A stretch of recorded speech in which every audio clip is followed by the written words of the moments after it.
வெற்றி வந்துட்டு மீனாட்சியோட அண்ணனை துரத்திக்கிட்டு போகிறாரு. அவரை கண்டுபிடிச்சிட்டு அவர் துரத்திக்கிட்டு போக அவரை பிடிக்கிற நேரத்தில் கரெக்டாக மீனாட்சி வந்து இவர் இது பண்ணிடுறதுனால அவர் எஸ்கேப் ஆகிடுறாரு. ஐயோ, என்ன நேரத்துக்கு இந்த நேரத்துக்கு எதுக்கு அண்ணி வந்தீங்க? இல்லை, உனக்கு ஏதோ பிரச்சனையும் நினச்சி உன்னை காப்பாற்றலன்னு தான் வந்தேன் வெற்றி அப்படின்னு சொல்கிறாங்க. ஐயோ அண்ணி, அவன் தான் அந்த குழந்தையை கடத்தினான், தியா பாப்பாவை.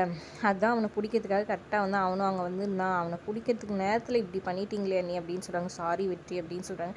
எதுக்கு நீ மாமியார் வீட்டுக்கு தீபாவளிக்கு வந்திருக்க? எதுக்கு தேவையில்லாத பிரச்சனைகள் இது பண்ணி? நீ ஏற்கனவே நிறைய பிரச்சனை வந்துச்சுல, நீ ஒழுங்காக வீட்டுக்கு போ, தீபாவளி கொண்டாடு அப்படி இப்படின்னு சொல்லிடுறாங்க. சரி அண்ணி அப்படின்னு சொல்லிட்டு அங்கேருந்து அவர் கிளம்பிடுறாரு. அப்பாடா இப்படியே தப்பிச்சுன்னு மீனாட்சியும் அங்கே வந்து இது பண்ணுறாங்க. இங்கே பார்த்தீங்கன்னா வீட்டுக்கு வந்துட்டு இவங்கள பார்க்கணுன்னு சொல்லிட்டு அஞ்சலியை பார்க்கணுன்னு சொல்லிட்டு யாரோ ஒருத்தர் வந்திருக்காரு. வந்தோடனே வந்துட்டு அஞ்சலின்னு அவங்க அம்மா கூப்பிட்றாங்க. அப்புறம் யாருங்க சொல்லுங்கள் சார், மேடம் கொஞ்சம் வெளியே வாங்கன்னு சொல்லி கூட்டிகிட்டு போகிறாங்க.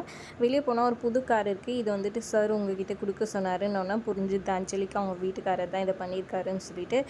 என்னை பார்த்தா எப்படி தெரியுது? அவருக்கு இதெல்லாம் கொடுத்தா நான் வந்துட்டு மயங்கிட்டு அவர் பின்னாடியே வந்துடுவேன்னு நினச்சிருக்காரா? ஒழுங்காக எடுத்துகிட்டு போயிடுங்க, இல்லைனா அவ்வளோதான் அப்படின்னு கோவப்பட்ட அஞ்சலி திட்ட. இல்லை மேடம், சார் கண்டிப்பாக உங்ககிட்ட கொடுக்க சொன்னாங்க. தாங்க மேடம்னு சொல்கிறாங்க. உடனே முருகன் கோவமாக அடிக்கிற மாதிரி கோவப்பட்டுட்டு போக, அப்புறம் தம்பி இங்கே பாருங்கள் தம்பி, தேவையில்லாத இது பண்ணாதீங்க, அவர் மேலே நாங்கள் ரொம்ப கோவமாக இருக்கோம், இதெல்லாம் எதுவும் தேவையில்ல, போங்க இங்கேருந்துன்னு சொல்லிடுறாங்க. அப்புறமா அவர் ஜெயிலுக்கு போயிட்டு சொல்கிறாரு, என் பொண்டாட்டியில் அப்படி தான் இருப்பா, அவள் ஏற்றுக்கிட்டா தான் நான் ஆச்சரியப்பட்டுக்கணும் அப்படின்னு அவரு ஒரு பக்கம் இது பண்ணிக்கிறாரு.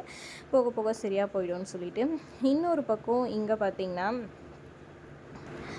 அஞ்சலியை நம்ம துளசி சமாதானப்படுத்துகிறாங்க. அவங்க கொஞ்சம் ஃபீல் பண்ணுறதை பார்த்து, ஒன்றும் இல்லடி எல்லாம் சரியாக போயிட்டோம், நீ கவலைப்படாத, உனக்கு என்ன வேணுமோ எல்லா உதவியும் நாங்கள் எல்லாருமே பண்ணுறோம். உனக்கு படிக்கணுமா, இல்லை எதனா வேலைக்கு போகணுமா, இல்லை ஏதாவது ஒர்க் பண்ணணுமா, இல்லை எதனா உனக்கு பிடிச்ச விஷயத்த பண்ணு, எதெல்லாம் டைவர்ட் பண்ணு அப்படின்ற மாதிரி உன் ஃபுல் சப்போர்ட் நான், வெற்றி, அம்மா, அண்ணன் எல்லாருமே இருப்போம் அப்படின்னு